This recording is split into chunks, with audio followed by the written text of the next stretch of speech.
UTL solar लावणार आणि सबसिडीही मिळवून देणार। राहुल गांधींची जीभ छाटू नये तर त्यांच्या जिभेला चटके द्यायला हवेत। शिवसेनेच्या संजय गायकवाडांनंतर भाजपच्या अनिल बोंडेंची जीभ घसरली।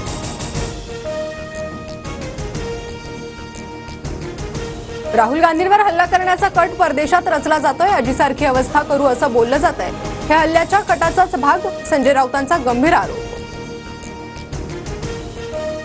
अनिल बोंडेंचं मानसिक संतुलन बिघडलंय। राज्यात दंगली घडवण्यासाठी त्यांचं वक्तव्य।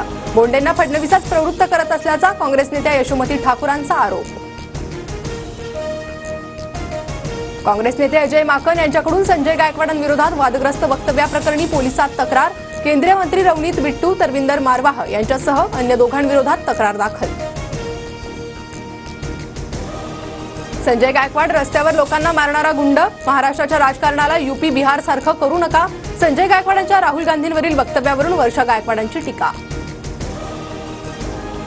अजित पवार गटाच्या आमदारांची आज देवगिरीवर बैठक। महायुतीतील राष्ट्रवादीच्या जागावाटपावर चर्चा होणार तर महामंडळ वाटपाच्या नाराजीवरही चर्चा होणार। महाविकास आघाडीत आजपासून सलग 3 दिवस जागावाटपावर चर्चा होणार। काँग्रेस पक्षाचे नेते व्यस्त, मात्र काहीही झालं तरी चर्चा होणारच। संजय राऊतांची प्रतिक्रिया। पुढील 8 दिवसात उमेदवारांच्या नावाची घोषणा होण्याची शक्यता। पुढील 2 दिवसांमध्ये महायुतीची बैठक होणार। महायुतीच्या जागावाटपावर संजय शिरसाट यांची माहिती।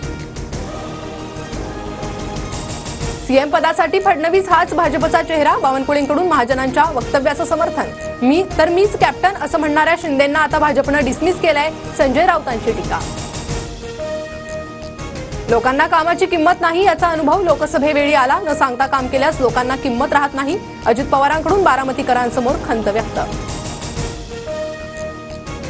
काही झालं तरी सुळेंना सीएम करण्याची पवारांची जिद्द। चंद्रशेखर बावनकुळेंचा दावा तर महाविकास आघाडीत सध्या 11 मुख्यमंत्री फिरत असल्याचीही टीका। रश्मी ठाकरेंनी राजकारणात कधीही रस घेतला नाही। कारण नसताना नाव घेणं योग्य नाही। महिला मुख्यमंत्री पदाच्या प्रश्नावर किशोरी पेडणेकरांची प्रतिक्रिया। तिसऱ्या आघाडीत MIM पक्षाला नो एंट्री। धार्मिक कटुता निर्माण करणाऱ्या पक्षापासून आम्ही दूर राहणार। बच्चू कडूंची भूमिका तर उद्या तिसऱ्या आघाडी संदर्भात महत्त्वाची बैठक। आमच्या मागण्यांची अंमलबजावणी झालीच पाहिजे, अन्यथा मराठे 2024ला वाट लावणार। पाडापाडी झाली तर आमच्या नावाने बोंबलत बसू नका, मनोज जरांगेंचा इशारा। हैदराबाद गॅझेटसाठी तेलंगणा सरकारकडून डॉक्युमेंट्स मागवलेत। आश्वासन दिल्याप्रमाणे कार्यवाही करण्याच्या शिंदेंच्या सूचना। मंत्री शंभूराज देसाईंची माहिती। आरक्षण प्रश्नावरून माळशिरसमध्ये धनगर आंदोलकांकडून रास्ता रोको। शेळ्या मेंढ्या घेऊन पंढरपूर पुणे मार्गावर आंदोलन। गिरगाव चौपाटीवर लालबागच्या राजाचं विसर्जन संपन्न। लाडक्या गणरायाला निरोप देण्यासाठी गिरगाव चौपाटीवर लोटला भाविकांचा जनसागर। पुण्यात 27 तासांनंतरही गणपती विसर्जन सुरूच। ढोल ताशांच्या गजरात पुणेकरांचा बाप्पांना निरोप। UTL सोलार लावणार आणि सबसिडीही मिळवून देणार।